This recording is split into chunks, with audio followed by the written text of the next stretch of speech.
It's Thursday, and so I'm folding laundry. I'm going to tell you about a dream that I had on February 8th of 2024. In this dream, there was this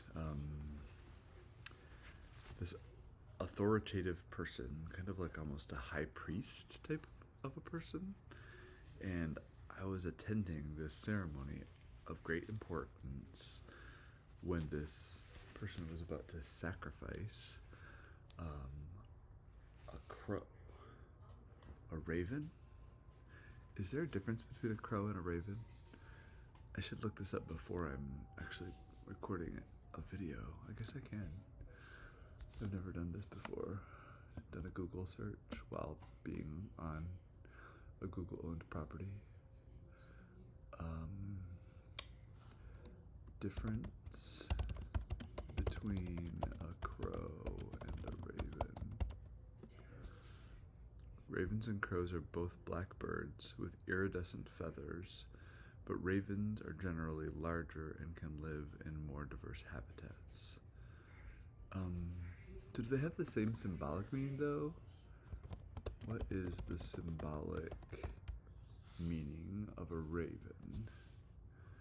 The raven is a symbol with many meanings across cultures and religions. Ravens can represent transformation, knowledge, and the connection between the mortal and the divine.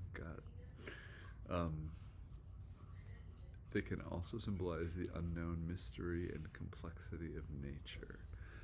Now let's see what the symbolic meaning of the crow is. Crows have many symbolic meanings, including death, rebirth, and wisdom. They can also represent a new phase in life, or the ability to adapt and make intelligent choices. Well, you know what? I would have said a crow, honestly, before I looked either of those up. And while I love both of them for their meanings, I'm going to go ahead and say that it was a crow. Partly because I had another dream a long time ago about a mechanical crow, and that dream always felt like a big, beautiful dream to me, even though it wasn't that big of a dream. Like literally, it wasn't that long or complex. But it was just so surprising, so startling, because nothing like that had happened to me before. I have these dream authorities, these podcasters, who talk about the numinous quality, especially of creatures in our dreams, and that they talk more like about dragons and monsters than kind of ordinary creatures. But I mean, a crow is still wild, right? And crows are the animals that can learn your face, right? My friend, I don't remember what name I'm going to give that friend. I guess I'll have to make it up right now. I have a dear friend who I've produced movies with before. I think her name is going to be Hilda on this series, because I don't share names. And a second ago, when I paused in this dream about this high priestly figure who was about to sacrifice this crow in this kind of like high holy days ceremony, I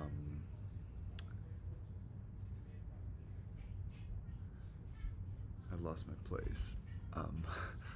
My daughter is watching Harry Potter in there, and so there's moments when like little bits of Harry Potter kind of like waft into the room and distract me a little bit. So I was talking about how Hilda was staying here and told me that she was training the crows in her neighborhood. But I was also going to say that a second ago, when I was looking up the meanings of crows and ravens and trying to decide which was more suited to interpreting this dream, I did want to mention, I've mentioned this in a much older episode, that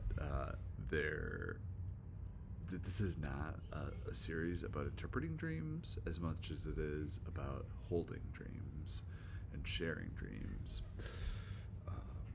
So I'm just inviting you to be a part of this reality, this dream reality. So the moment was very somber. I have an itchy back because it's winter. And I need to find, there it is, my tray that I use to fold my shirts. The moment was very somber, a ceremonially rich kind of moment. And I was shocked because I hadn't been a part of this ceremony before. I didn't know it was going to be like that. And just to be clear, I am not with, sacrificing animals. But again, when things happen in your dreams, when you do things in your dreams, like, are you culpable for them? I want to invite you to hold this dream without holding me accountable for what's going to happen in it, or what's on the verge of happening at this moment. And as the priest was kind of holding the bird up, I wondered how he was going to ready it for sacrifice and consumption. Was he going to pluck the bird?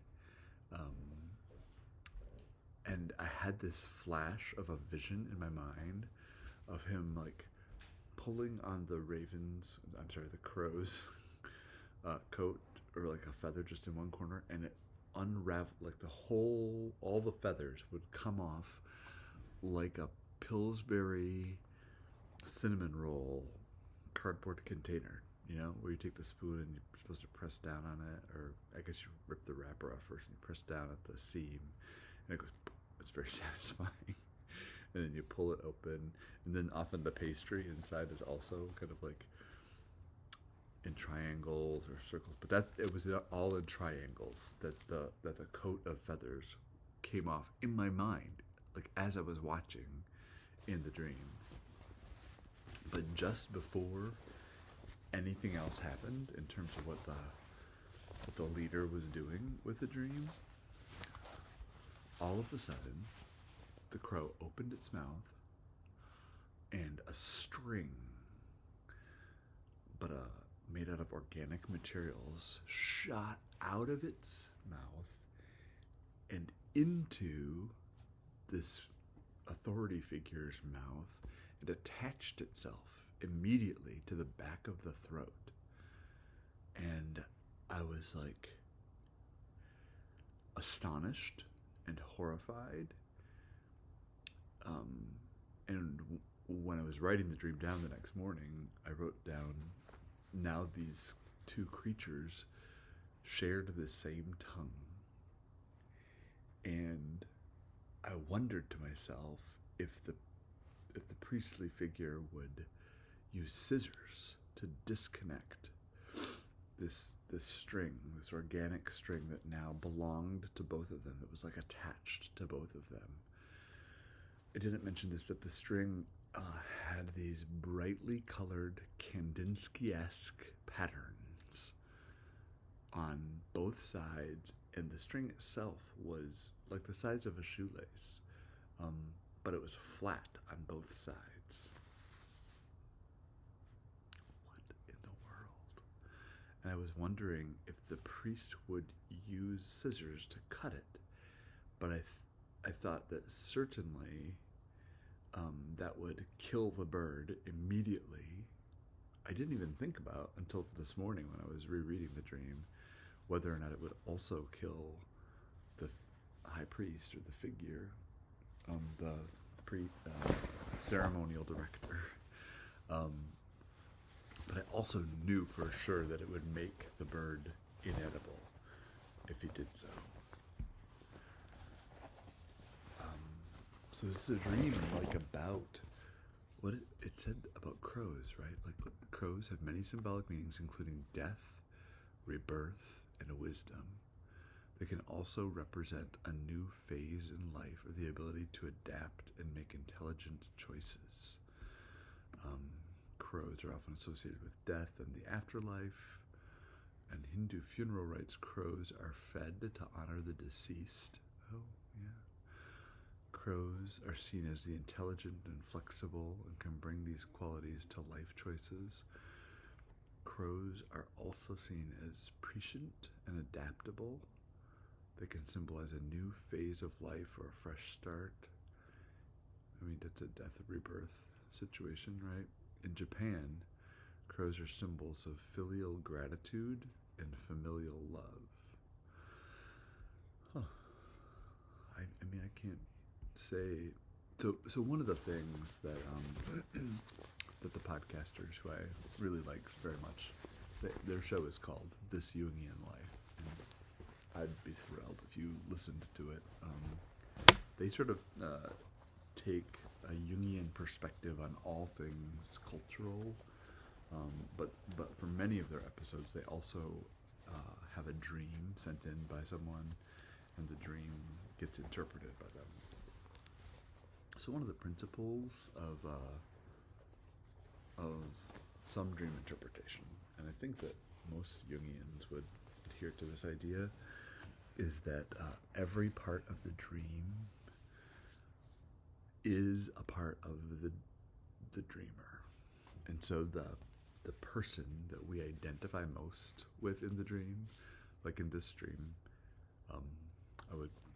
we would call it the dream ego. And the dream ego, obviously, for me, in this dream, is me watching this ceremony.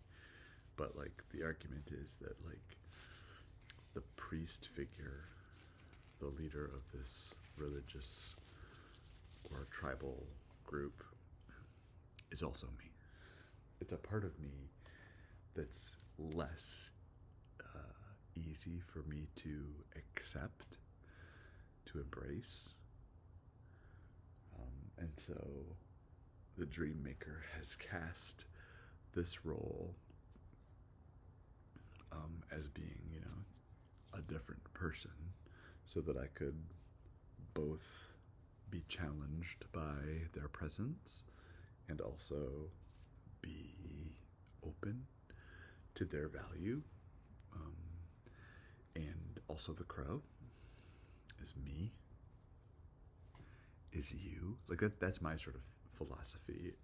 I'm not, trying to start a religion, even though, that is on my to-do list, on my bucket list. But my idea is,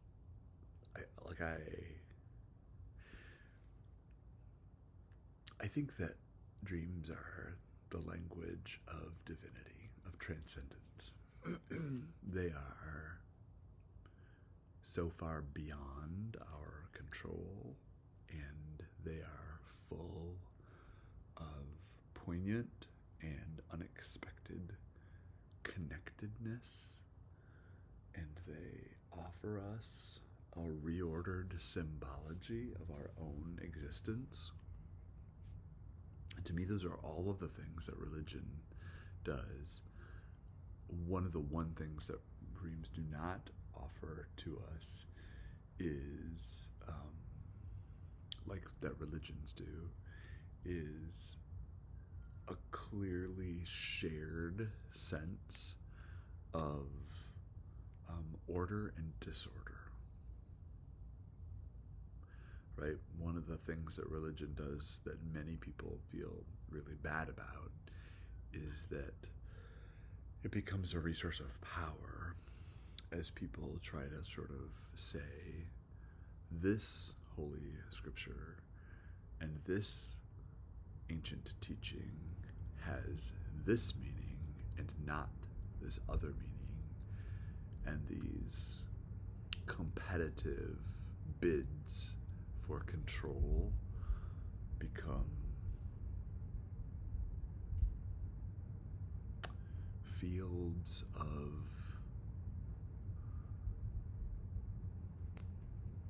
moral judgment and condemnation.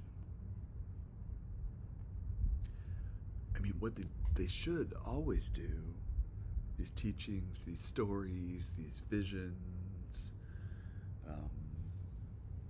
is they should help us connect to our deeper, experience as humans, as individuals, but also as collectives.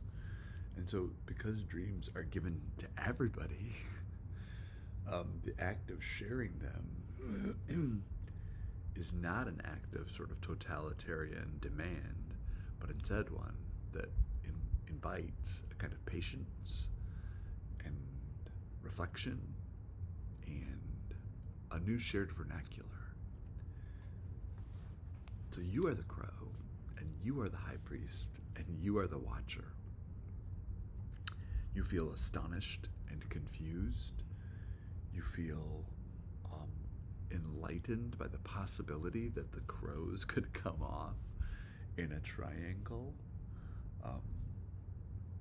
You feel ready to, along with your people, eat the bird while it is both disheartening to you and also mysterious. You feel ready as the priest to make this sacrifice on behalf of the betterment of everyone else.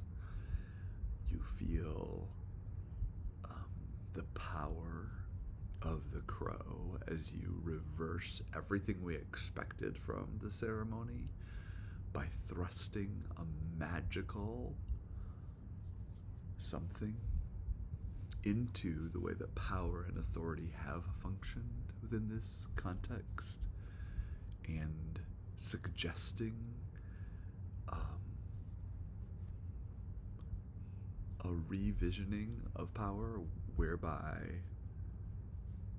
the small thing, the wild thing, the ancient thing takes back the ceremony and the meaning.